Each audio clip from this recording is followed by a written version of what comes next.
주님께서 주신 누가복음 18장 9절에서 14절 말씀입니다. 성경을 읽으면 오늘 본문도 마찬가지인데 예수님께서는 왜 이렇게 바리새인들을 싫어하실까라는 생각이 들 정도로 이 표현이 적절한지는 모르겠습니다만 집요하다, 아주 공격적으로 바리새인들을 대하는 주님의 모습을 보곤 합니다. 오늘 본문에서도 역시 마찬가지인데 왜 그렇게 주님은 바리새인들을 향해서 공격적이었을까? 그 답이 9절에 나타나 있습니다. 자기를 의롭다고 믿고 다른 사람들을 멸시한다, 무시한다. 누가? 바리새인들이 그렇다고 하는 겁니다. 문법적 특성을 살려서 이 구절을 한번 풀어 설명해 보면 이렇습니다. 바리새인들은 자기 자신에게 아주 오랫동안 나는 참 의로워, 거울이 있다고 한다면 거울에 비친 자기 자신을 보고 너는 참 괜찮은 놈이야, 너는 참 잘하고 있어, 너는 참 믿음 생활 아주 훌륭하게 하고 있어, 그렇기 때문에 문제가 없어 라고 아주 오랫동안 이야기해 왔다는 겁니다. 그렇기 때문에 그렇게 믿은 거예요. 자기 자신이. 자기 자신에게 계속 얘기하니까 그래 나는 문제 없어. 누가 뭐라고 그래도 자기 자신은 옳은 사람이에요. 신앙생활 열심히 잘하고 있고 남들보다 뛰어나고 아무런 문제가 없는 사람이다. 근데 여러분 이 얘기는 다시 바꿔 얘기하면 뭡니까? 내가 이렇게 문제가 없으니 남도 문제가 없다고 생각할까? 그건 아니죠. 내가 이렇게 문제가 없으면 남은 문제가 많은 거예요. 나는 옳고 남은 틀렸다라고 하는 것이 전제되어 있는 거죠. 그렇기 때문에 이런 사람, 즉 바리새인처럼 이런 마음을 가지고 있는 사람은 다른 사람을 높이고 다른 사람 말에 경청하고 그 다음에 귀를 기울이면서 끄떡거리고 인정하고 이럴 일은 거의 없어요. 자기와 조금 다른 생각을 갖고 있다든지 다른 의견을 갖고 있다든지 다른 자리에 다른 위치에 있으면 그 사람은 무시해도 된다고 생각하는 사람들이 바리새인이었다고 하는 거죠. 또 예수님 당시 바리새인들이 그럴 만한 힘도 영향력도 있었고, 그래서 그 바리새인들을 예수님이 아주 집요할 정도로 공격하고 있는 것을 우리는 성경 이곳저곳에서 보게 됩니다. 본문도 예외가 아니고. 그런 바리새인, 그 바리새인이 무엇을 하고 있는가? 우리가 성경을 조금 더 들여다보면 10절에 성전에 올라가서 11절에 기도했다 그랬습니다. 성전에 올라갔다. 오늘 우리의 표현대로 바꿔 얘기하면 예배당에 갔다, 교회 갔다 이거예요. 주일이면 교회 가는 거예요. 주일이면 성경책 들고 교회 가는 거죠. 길 가다가 동네 사람 만나면 어디 가냐고 물어보면 교회 간다고, 예배당 간다고 이야기하는 겁니다. 그리스도인이에요. 매주일 교회 다니는 교인이에요. 예배하러 가는 사람이, 예배당에 가는 사람이 뭐 하러 가겠습니까? 예배당에 가가지고 무슨 노름을 하러 가는 것도 아니고, 예배당에 가서 무슨 술을 마시는 것도 아니고, 예배당이 뭐 하러 옵니까? 예배하러 오잖아요. 바리새인이 성전에 올라가서 기도했다라고 하는 표현은 예배자고 그가 예배하러 성전에 올라갔다고 하는 건데, 예배자로서 예배하러 성전에 올라간 그의 모습, 그의 마음을 오늘 성경을 통해서 들여다보면은 성경에서 얘기하는 예배자다운 모습은 아닌 것이 분명하죠. 11절에 계속 보니 서서 따로 그랬습니다. 선다라고 하는 건 뭡니까? 남에게 어떻게 보면 남의 그 주목, 남의 어떤 이목을 끄는 거잖아요. 부정적인 얘기인데 요즘에 흔히 하는 얘기로 관종이다. 관심을 끄는 거예요. 사람들이 나를 쳐다보는 거예요. 아, 그래, 내가 이런 사람이야. 또 사람들이 와, 저 사람 봐라. 따로라고 하는 건 뭡니까? 다른 사람들과 자기를 구별하는 거잖아요. 남들이 구별해 주는 것이 아니라 자기 스스로 구별해. 내가 이 사람인데, 이런 사람인데. 아주 오랫동안 이것이 익숙해져 있는 거예요. 예배당에 딱 들어가면, 성전에 들어가면은 따로 서서 사람들이 쳐다보고 우러러보고 그런 거에 그런 어떤 사람들의 부러움에 어떻게 보면 시선들이 익숙한 거예요. 예배당에 하나님을 예배하러 간 사람이 들어가기 전부터 하나님을 바라보는 것이 아니라 자기 자신을 드러내고 사람들이 자기를 쳐다보기를 바라고 자기를 인정해 주기를 바라고 자기를 높이기를 바라고, 우리가 14장 7절에서 11절에 자기를 높이는 잔치자리에 초대받은 사람 이야기를 나눈 적이 있습니다. 꼭 그런 사람 같은 거죠. 어디를 가도 심지어는 하나님의 잔치자리에 가도 하나님이 아닌 자기가 그 높은 자리에 올라가려고 하는 사람, 너무나도 오랫동안 그렇게 해왔기 때문에 자기 자신이 그러고 있는지도 모르는 사람, 바리새인. 그래서 여러분, 우리가 예배당에 오면 의도적으로라도 물리적으로 우리가 높임을 받을 자리를 피하는 것도 필요해요. 구별되고 뭔가 자기 자신이 드러나고 이런 것들이 하나님의 영광을 나타내는 것이 아니라고 한다면 그 자리를 의도적으로 피하고 말이죠, 그 자리를 그 누군가에게 양보하는 그러한 노력이 우리에게 필요한 거죠. 그 바리새인 예배당에 들어가서 이렇게 말을 하는데 11절에 보니까 하나님이요, 그래서 하나님이요, 그러니까 하나님을 부르는 거죠. 우리 요즘 그리스도인들도 교회 오면 어떻게 합니까? 맨 처음에 습관적으로 앉자마자 뭐부터 합니까? 주여. 이게 주님을 부르는 건지 한숨을 쉬는 건지는 잘 모르겠는데 하여튼 그거부터 하죠. 주님을 불러요. 근데 바리새인이 주여 하나님이여 라고 부르는 그 부름을 가만히 들여다보면은 예배당에 온 사람으로서 하나님 앞에 무릎을 꿇고 하나님의 음성을 들으려고 하나님을 부르는 것이 아니라 오히려 하나님을 호출하는 느낌이 들어요. 마치 이런 거죠. 예배당에 딱 오자마자 주여 이리 한번 와보세요. 그리고 여기 앉아보세요. 내가 지난 한 주간 어떻게 살았는지 얘기해 줄 테니까 잘 들어봐요. 야, 내가 이렇게 살았어요. 정말 힘든데도 내가 믿음을 지키려고 애썼고요. 내가 이렇게 아주 확실하게 산 사람이에요. 나의 의로움을 드러내고 있다. 자신이 얼마나 죄인인가 부끄러움 가운데서 하나님 앞에 무릎을 꿇는 것이 아니라 자기의 죄인되면 어디 갔는지 없어져 버리고 하나님 이리 와 보세요. 내 의로움을 한번 보세요. 내가 얼마나 잘 살았는지 아세요? 라고 하나님 앞에 자기 자신을 자랑하는 그런 믿음을 가졌다고 하는 사람의 모습이 바리새인 속에 들어가 있어요. 이 순간 그 사람은 하나님을 전혀 두려워하지 않는 거예요. 하나님을 경외하지 않는 거예요. 하나님을 경배하지 않는 거예요. 우리가 지난 주간에 말씀 나눴던 18장 1절에서 9절, 특별히 18장 4절에 보면 불의한 재판장을 이렇게 설명하고 있는데 하나님을 두려워하지 않고 사람을 무시한다 그랬어요. 그 재판장의 모습이 오늘 바리새인의 모습과 다를 바가 없는 거예요. 오늘 이 바리새인의 모습 속에서 오늘 우리는 우리 자신의 모습을 확인해 봐야 되겠죠. 우리는 어떤가? 저와 여러분은 어떤 마음으로 예배당에 오는가? 오늘도 예배당에 왔는데 예배의 자리에 왔는데 예배의 자리에 딱 앉아서 우리는 무엇을 했는가? 어떤 마음을 가지고 있는가?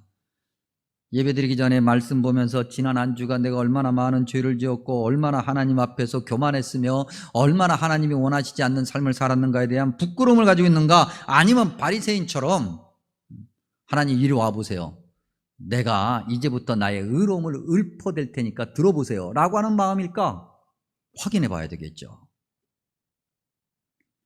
그가 이제 따로 서서 거룩하게 기도를 합니다. 그의 기도의 내용을 좀 확인해 볼 필요성이 있는데 11절 다른 사람들과 그렇게 하고 있어요. 다른 사람들과 뭘 얘기하는 겁니까?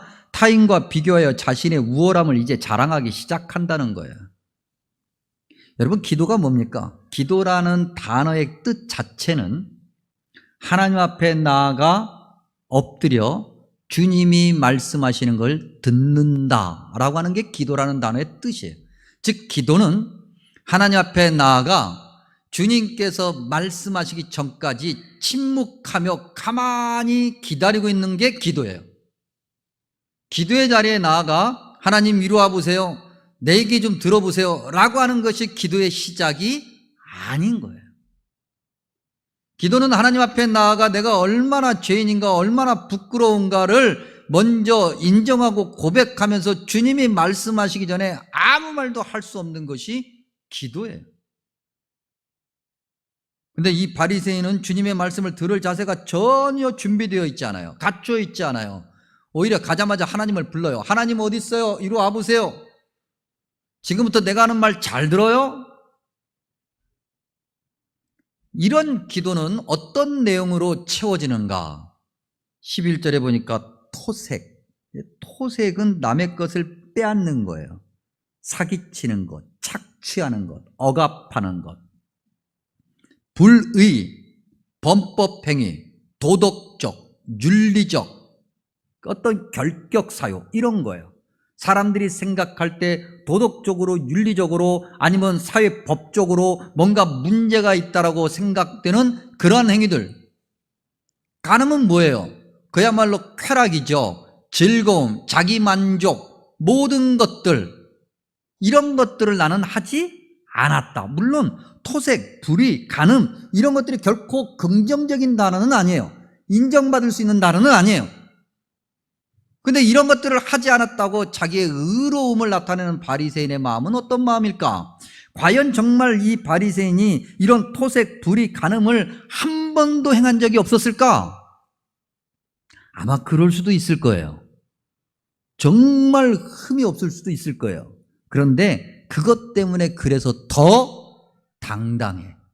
누가? 바리새인이. 왜? 토색한 적도 없고 불의한 적도 없고 간음한 적도 없으니 나는 깨끗하고 남은 안 깨끗하고. 어쩌다가 그런 결함이 있는 행동을 했다 할지라도 이렇게 얘기할 거예요. 내가 한 건 남이 한 거에 비하면 아무것도 아니야. 나는 정말 최선을 다했는데 어쩌다 보니 조금 튀었어. 조금 뭐 묻은 것 뿐이야. 폭삭 젖지 않았어. 조금 먹물이 튄 거지 먹물을 뒤집어 쓰지는 않았으니까 나는 너보다는 나아. 뭐 내로남불이라고 그러잖아요. 이러한 도덕적 우월감을 가지는 내용으로 기도를 채워요. 여러분, 예수님 믿는 사람들이 세상에서 자주 듣는 이야기가 뭡니까? 글자 그대로 옮겨놓으면 예수 믿는 것들은 꼭 지들만 잘났대. 이런 얘기를 우리가 듣잖아요. 도덕적으로 우월하다는 거죠, 우리가. 도덕적으로 우월하다고 하는 것은 무엇을 전제하고 있냐면 그 다음에 등장하는 영적 우월감을 전제하는 거예요. 12절에 뭐라고 기록되어 있습니까? 나는 일에 2번씩 금식하고 또 소득의 11조를 드린다. 당연한 거잖아요. 예수님을 믿는 사람이라면, 교회 다니는 사람이라고 한다면, 하나님의 은혜를 정말 아는 사람이라고 한다면 예배 모두 참석해야 되고 당연히 11조 드려야 되고 당연히 헌금해야 되고 당연히 이렇게 저렇게 교회에서 뭐든 해야 되는 섬김과 희생과 봉사를 해야 되는 거예요. 당연한 거예요. 당연한 걸 했어요. 뭐 자랑할 게 있어요. 당연한 거 했는데. 근데 바리새인은 그렇지 않아요. 내가 이거 했다는 거예요. 내가 이렇게 했어요. 영적인 우월감이에요. 하나님 보시기에 문제 없다는 거예요. 흔히 우리가 종종 이야기해요. 나는 하나님 앞에 서도, 지금 죽어서 하나님 앞에 서도 부끄러울 거 없어라고 그렇게 자신하는 영적인 우월감. 이런 영적인 우월감이 있으니 도덕적인 완벽함은 당연하겠고 영적으로도 우월하고 도덕적으로도 우월하니 다른 사람들을 무시하고 멸시하는 건 너무나도 쉬운 일이고,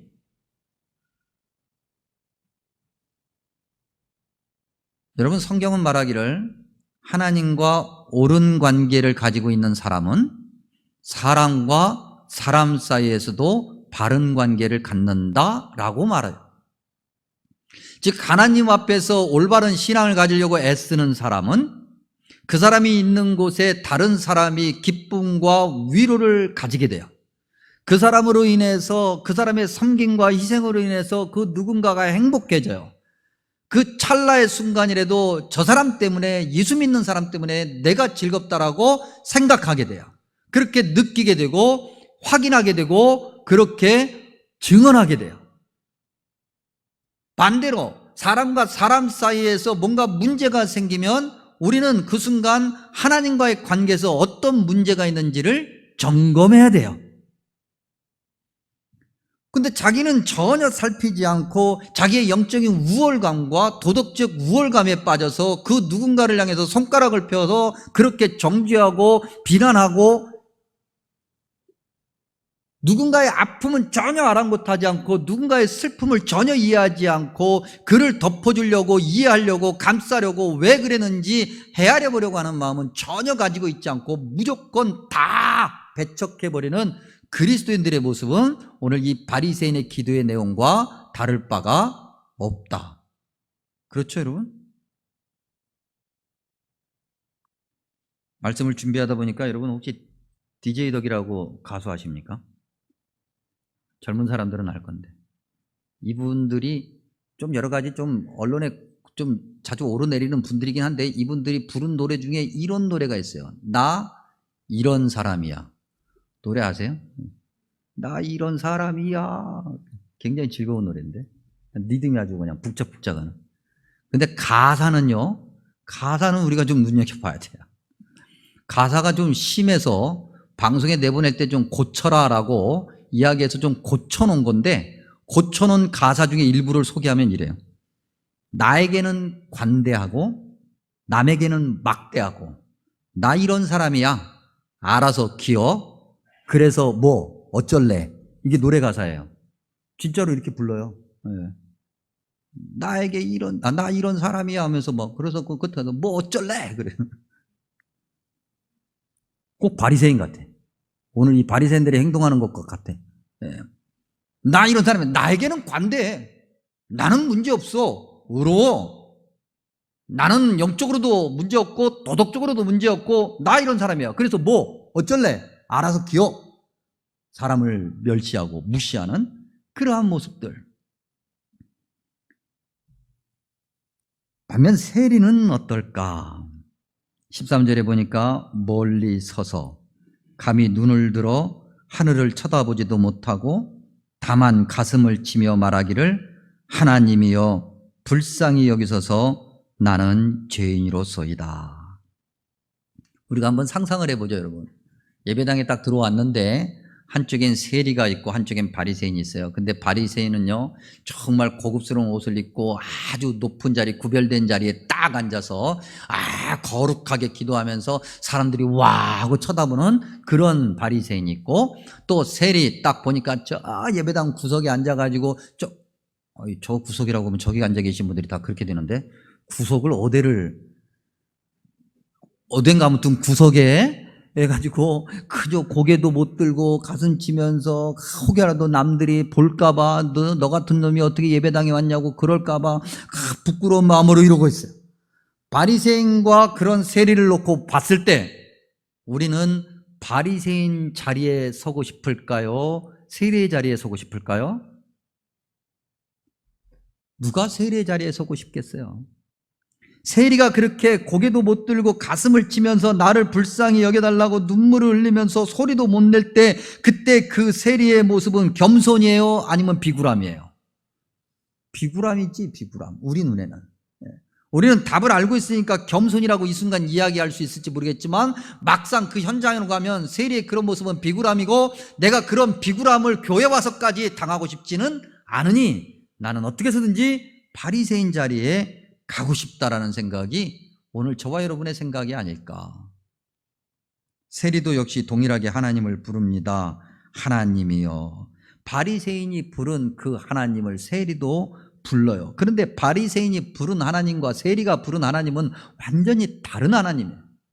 바리새인이 부른 하나님은 자기의 의로움을 자랑하기 위해서, 자기의 우월감을 밑받침하기 위해서 이용하는 자기가 만든 하나님일 뿐이고, 세리가 부르는 하나님은 정말 부끄러워서 감히 고개도 들 수 없어 쳐다볼 수도 없는 하나님, 죄를 고백하고 부끄러워서 하나님이 아니면 나를 용서해 줄 분이 아무도 없어서 하나님밖에 기댈 분이 없어서 하나님의 그 용서하심을 바라고 기대는 하나님, 은혜의 하나님, 용서의 하나님.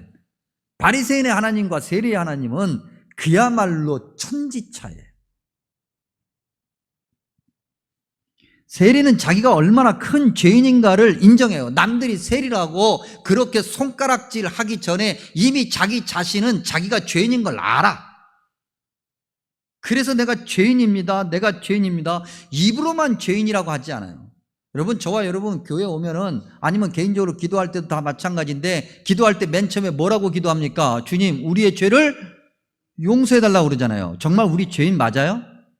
정말 저와 여러분이 죄인 맞아요? 그럼 우리 박장희 집사님 아멘 하셨는데, 그냥 우리 죄인 치고는 되게 좀 뻣뻣한 거 아닌가요? 집사님? 죄인 치고 너무 뻣뻣해. 예배당에 왔을 때도 당당하고 뻣뻣하게 들어오고, 항상 나는 말이죠, 내가 누구야? 정말 우리 죄인 맞아요? 정말 하나님의 은혜가 아니면, 하나님의 용서하심이 아니면 살 수 없는 죄인 맞아요? 그러면 우리는 고개도 못 들어야지요. 예배당에 왔을 때 적어도 주님, 내가 일주일 동안 뭐하고 살았는지 정말 부끄럽기 그지없습니다. 고개를 숙이고 말씀 보면서, 주님, 오늘도 내가 예배 드릴 수 없는데, 예배 드릴 자격도 안 되는데 나를 예배 자리를 이끌어 주시니 감사합니다. 정말 교회 안에 들어와서 많은 사람들 앞에서 나의 우월감을 버리고 낮은 자세에서 섬김을 연습해야죠. 오늘도 그렇게 연습하고 일주일을 잘 살아보겠습니다. 이래야 되는데, 교회 안에 와서 오히려 우월감을 더 세워. 도덕적 우월감을 더 세우고 영적인 우월감을 세우고 그걸 연습하고 세상에 나가요. 우리의 죄 때문에 가슴을 쳐야 되는데 사람들이 왜 내 말을 안 듣는지 모르겠다고 답답해서 우리의 가슴을 쳐요. 14절 볼까요? 14절 앞부분에 보니까 내가 너희에게 이르노니 이에 저 바리새인이 아니고 이 사람은 세리를 얘기하죠. 자기가 죄인임을 인정한 사람 말입니다. 의롭다고 하심을 받고 그의 집으로 내려갔느니라. 주님의 결론은 너무나도 냉정해요. 정말 바리새인을 향해서 바늘구멍만큼이라도 뭔가 좀 이해하려고 하는 여지가 없어요. 바리새인 너는 아니라는 거지. 주님께서 분명하게, 아주 냉정하게 바리새인들을 향해서 조금도 변명할 여지를 주지 않고 냉정하게 그를 잘라내버리고 그의 의로움을 인정하지 않아요. 의로움이라고 하는 이 단어를 우리가 좀 깊이 묵상해 보면서 한번 좀 생각해 봐야 될 내용이 있습니다. 이 도덕적 우월감을 이야기하는 그런 여러 책들이 있는데, 그런 책들 가운데 이 불평등 트라우마라는 책에서 이 리처드 윌킨슨이라는 분이 이렇게 쓰신 2017년도가 아마 원서를 썼고 2018년도에 우리말로 번역되어 있는 그런 책으로 제가 기억을 합니다. 한번 잠깐 확인해 보죠. 2018년도에 19년도에 우리말로 출판이 됐네요. 근데 이 책 117쪽에 워비곤 호수 효과라는 것을 이렇게 씁니다. 이제 사회 심리학자들, 경제학자들이 이제 서양 사람들을 놓고 분석해서 만들어낸 어떤 학문적 표현인데, 워비곤 호수 효과. 이 워비곤 호수 효과의 예를 들어보면 뭐냐면, 많은 사람들이, 운전하는 사람들의 통계에 의하면 90%가 자기는 운전을 다른 사람들보다 훨씬 잘하고 있다고 생각을 한답니다. 나는 운전을 지금 난폭 운전도 하지 않고 아주 교통법규도 잘 지키면서 그렇게 운전하고 있다고 생각을 한다는 거예요. 가만히 제가 이 책을 읽으면서 저를 생각해 보니까 저부터가 그런 생각을 갖고 있어요. 꼭 서양 사람들만 이런 생각을 갖고 있는 게 아니더라고요. 우리나라 사람들도 이야기하면 당신 운전을 왜 이렇게 난폭하게 하면 내가 좀 난폭하지, 그렇게 얘기하는 사람은 저는 아직까지 본 적이 없어요. 한 번은 한 번도 아니에요. 종종 그러는데 제가 이렇게 휙 지나갈 때가 있잖아요. 휙 하고 지나가요. 딱 지나가면 어김없이 옆에 앉아 있는 어떤 분이 얘기를 해요. 또 지나갔네? 얘기를 해요. 그런 일이 한두 번이 아니에요. 옆에 앉아 있는 분이 누구겠어요? 여기 앉아 계신 분, 여기. 근데 이 워비군 호수 효과에서요, 자기의 어떤 우월함을 예를 들면서 이야기하는 그런 이야기를 하면서, 이 우월함을 뭐라고 표현하고 있냐면, 참으로 저는 이 단어에, 이 표현에 굉장히 어떻게 보면은, 굉장히 충격을 받았어요. 기만적 우월감이라는 거예요. 그게 기만적 우월감. 한마디로 얘기하면 아주 못 떼먹은 우월감이네요. 거기에 뭐 단어 하나 더 넣어야 되는데, 네. 못 떼먹은 우월감이라는 거죠. 그런 우월감을 가진 바리새인은 그런 우월감에서 자기의 의로움을 나타내요.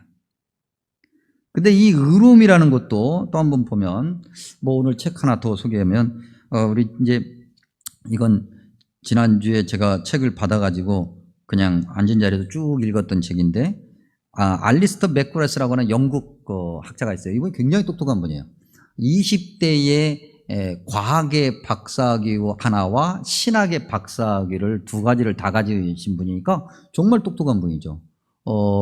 정말 이분의 글을 여러분들이 꼭 읽으셔도 도움이 되는 그런 게 굉장히 훌륭한 분이죠.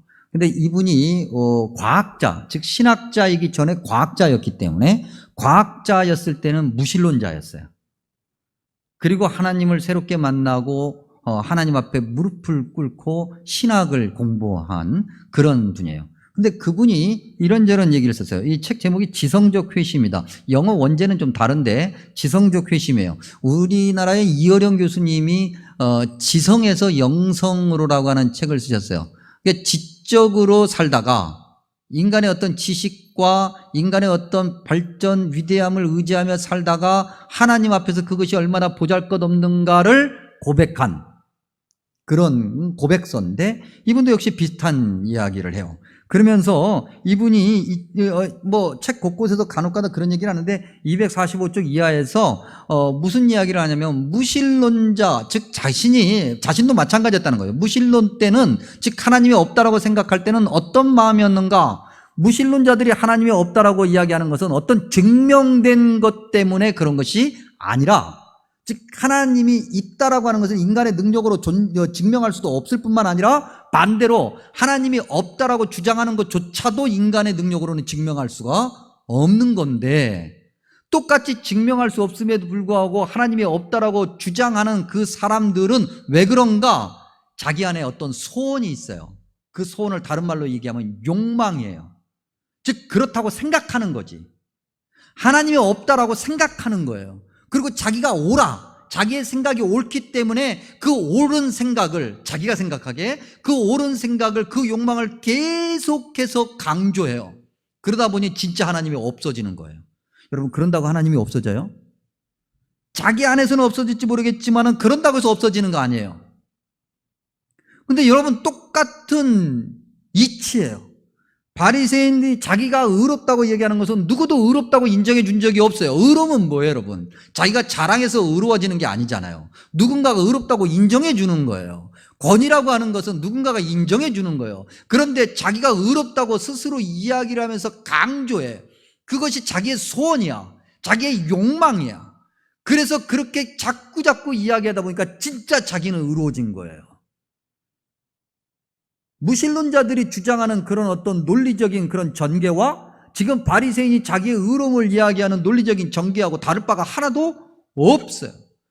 한쪽은 하나님이 있다라고 이야기하는 것이고, 한쪽이 하나님이 없다라고 얘기하는 건데, 하나님이 있다라고 주장하는 자들의 모습과 하나님이 없다라고 주장하는 자들의 모습이 다를 바가 하나도 없어. 의로움은 주님의 은혜에서 출발하는 거죠. 우리가 믿음으로 의롭다함을 얻었다 그랬어요. 그것이 시작이에요. 완성이 아닌 거예요. 그렇게 믿음으로 의롭다함을 갖고 그 의로움의 소중함을 간직하고 살아가 마지막 그날에 주님께서 의로운 자라고 확인시켜주는 것이 의로움인데, 자기는 이미 의로움을 완성했어요. 그리고 그렇게 계속해서 자랑해. 무신론자들이 이야기하는 것과 다를 바가 없고, 그런 우월감을 기만적 우월감이다. 자기를 높인다 그랬어요. 항상 무엇인가 결정할 자격이 있다고 생각하고 명령할 자격이 있다고 생각하고, 그래서 이렇게 저렇게 남에게 이야기하지만 자기 자신은 해당이 되지 않는 것. 누군가를 헌신적으로 살피고 섬기고 세우기보다는 모든 사람이 나를 따라야 되고 나 아니면 누가? 라고 하는 것. 하나님 앞에서조차도 자기의 의로움을 내세우는 사람, 하나님께서 인정하시지 않는 거죠. 누가복음 16장 19절에서 31절 우리는 부자와 거지 나사로 이야기를 나눈 적이 있습니다. 마치 그 이야기에 부자 같은 그런 모습을 가지고 믿음 생활할 때 하나님께서 우리를 인정해 주시지 않는다. 이게 말씀을 이렇게 묵상하면서 항상 설교자의 고민과 고통은 이 말씀에 비추인 이 설교자 자신의 모습의 한계 때문이에요. 생각해 봅니다. 여러분, 제가 목사가 된 지 20년이 훌렁 넘어갔고, 담임 목사가 된 지 만 15년이 되었어요. 제가 2006년 6월에 여러분을 만났기 때문에 딱 만 15년이 지났어요. 담임 목사라는 자리는 교회에 어떻게 보면은 영적인 가장 정점에 있는 자리이기 때문에 우리 교우 여러분이 저를 잘 섬겨 주시죠. 지금도 제가 잘 적응이 안 되는 것은 제가 이렇게 저 자신도 역시 선배라든지 어른이 이렇게 제가 앉아 있을 때 들어오시면 당연히 제가 일어나지만 역으로 담임 목사님 제가 어딘가 갔을 때 우리 교우 여러분이 저보다도 훨씬 연배가 위신데도 앉아 있다가 일어나서 저를 맞이하시면 제가 좀 당황스러워요. 그런 대접을 받아요. 그러다 보니까 좀 생각을 해봐요. 최근엔 제가 총대가 돼서 세계 선교부에서 선교사님들을 만나며 이렇게 저렇게 총대로서의 역할을 의무를 수행하는데 혹시라도 선교사님들 만나서 이런저런 얘기하다가 총대랍시고 그야말로 그분들 앞에서 영적으로 갑질한 적은 없었던가 생각해봐요. 있더라고요. 부끄럽게도 있더라고요. 창피한 거죠. 적어도 그 순간 원하든 원하지 않았던, 의도했든 의도하지 않았던 있더라고요. 꽤 많더라고요. 목사라고 해서 의로운 건 아니에요. 목사가 됐다고 해서 갑자기 의로움이 완성되는 건 절대 아니에요. 목사라고 천국 가요, 여러분? 목사 되면 그 다음부터 천국 그냥 곧바로 직행합니까? 그러면 여러분 다 목사 되세요. 근데 목사라고 해서 천국 가는 건 절대 아니에요. 목사가 됐으면 오히려 더 낮아져야 되고 더 섬김의 자리에 들어가야죠. 쉽지 않아요. 우리의 그 모난 자기 의로움 때문에. 주님께서 오늘 말씀 끝부분에 뭐라고 말씀하십니까? 자기를 높이는 자는 낮아지고 자기를 낮추는 자는 높아지리라. 이 말씀을 이때 처음 하신 게 아니에요. 이미 누가복음 14장 11절에서 똑같은 말씀을 하셨어요. 자기를 높이는 자는 낮아지고 자기를 낮추는 자는 높아지리라. 그리고 신약성경 저 뒤쪽으로 가면 야고보서 5장 10절에서 주님은 또 이렇게 말씀하셔요. 주 앞에서 낮추라. 그리하면 주께서 너희를 높이시리라. 아멘. 기도하겠습니다.